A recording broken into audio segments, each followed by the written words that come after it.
اور اب کچھ خبریں شوبز کی رنگ رنگ دنیا سے۔ نامبارک غزل گو شاعر اور مصنف ناصر کاظمی کی آج 52ویں برسی منائی جا رہی ہے۔ ناصر رضا کاظمی 8 دسمبر 1925 کو امبالہ میں پیدا ہوئے۔ تقسیم ہند کے بعد لاہور میں سکون اختیار کی۔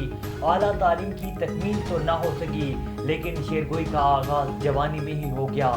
1952 کے ان کے پہلے شعری مجموعے نے انہیں اردو غزل کے صفحے اول کے شعراء میں لا کھڑا کیا۔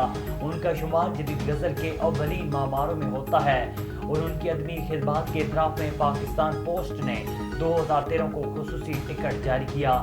ناصر کاظمی نے زندگی کا بیشتر حصہ چائے خانوں اور رات کی کہانیاں سناتی ویران سڑکوں پر گزارا۔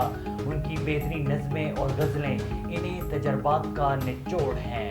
انہوں نے غزل کی تجدید کی اور اپنی جیتی جاگتی شاعری سے غزل کا وقار بحال کیا، اور میڈم نور جہاں کی آواز میں گائی ہوئی غزل دل دھڑکنے کا سبب یاد آیا وہ بولتا ثبوت ہے، جبکہ خلیل حیدر کو بھی ناصر کی غزل نئے کپڑے بدل کر جاؤں کہاں گا کر پہچان ملی ہے۔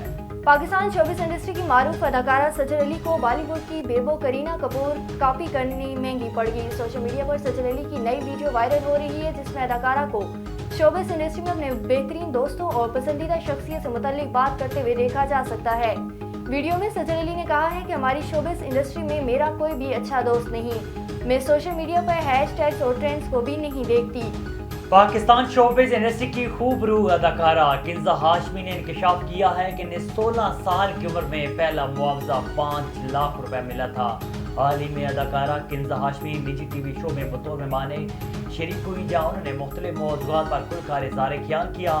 پروگرام کے دوران میزبان کی جانب سے ان کے پہلے معاوضے سے متعلق سوال پوچھا گیا، جس پر انہوں نے بتایا کہ آج سے 10 سال قبل 5 لاکھ روپے دینے کا کہا گیا کہ اس وقت میرے لیے بہت زیادہ تھے۔ اس وقت میری عمر 16 سال تھی۔ معاوضہ سن کر میں حیران رہ گئی۔